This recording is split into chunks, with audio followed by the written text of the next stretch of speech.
Video on something that I just want to have a bit of faff around with, and part of the 10 simple ingredients project that I'm doing at the moment. So I just want to make a little bit of coleslaw.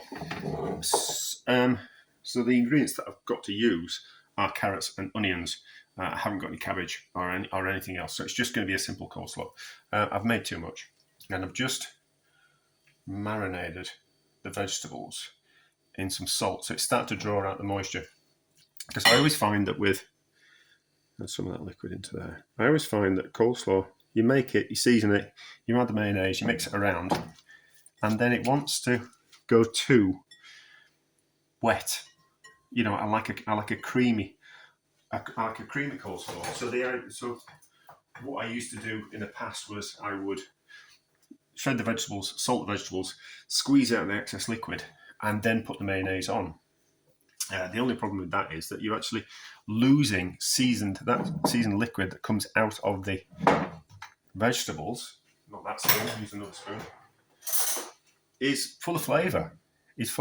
So salty, carroty, oniony, delicious flavour. So you're throwing it away, which I kind of didn't kind of like, never really liked. So, but I would use that water for something else. So if I was doing a buffet, I'd squeeze out the excess juice and then use that liquid in something like the couscous or the bulgur wheat or something like that. Just so you didn't lose that flavour and it kind of went into something else. But I was thinking, so part of this 10 simple ingredients, I've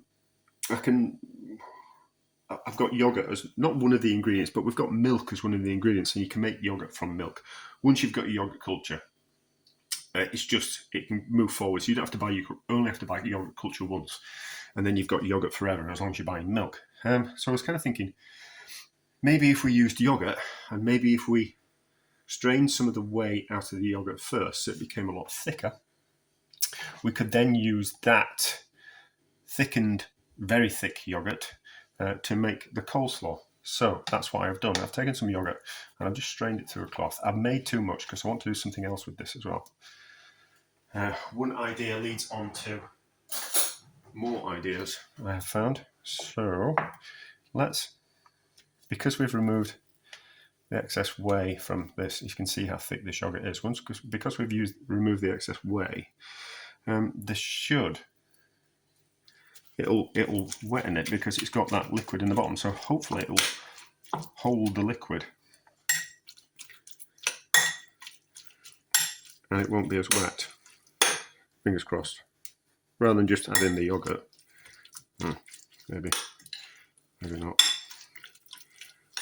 Oh no, I think we're going to be okay. Right, it just needs a bit more in. Licking my fingers. My hands again.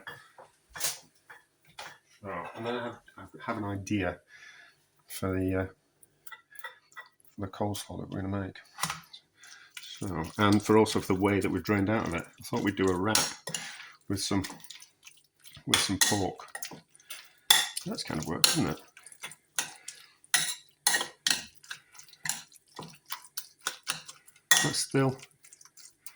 It's not gone sloppy like the stuff that you buy. That's still relatively thick, and it's gone orange because it's soaked up that liquid from the carrots. That's worked, hasn't it? So it's going to need some pepper. I don't think it'll need any more salt, but it might do. And then we'll give it a taste. See what we think. Might need a little bit of sugar, because obviously the mayonnaise is creamy and a little bit sweet in my opinion, whereas yogurt is acidic, sour. So that looks alright, isn't it? What do we think of that? Let's give it a try.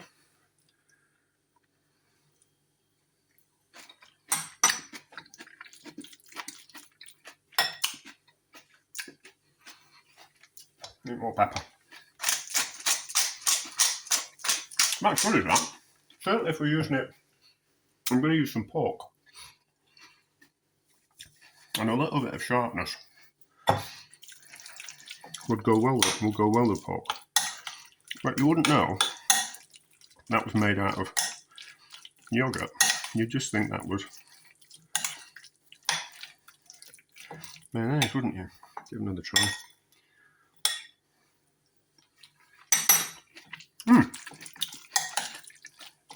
That's alright, is that?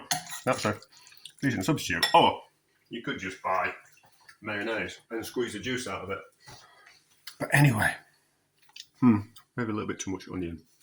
But it'll be fine. What we'll do is we'll cover it and then we'll taste it tomorrow when we do something else with it. But I think that is a success.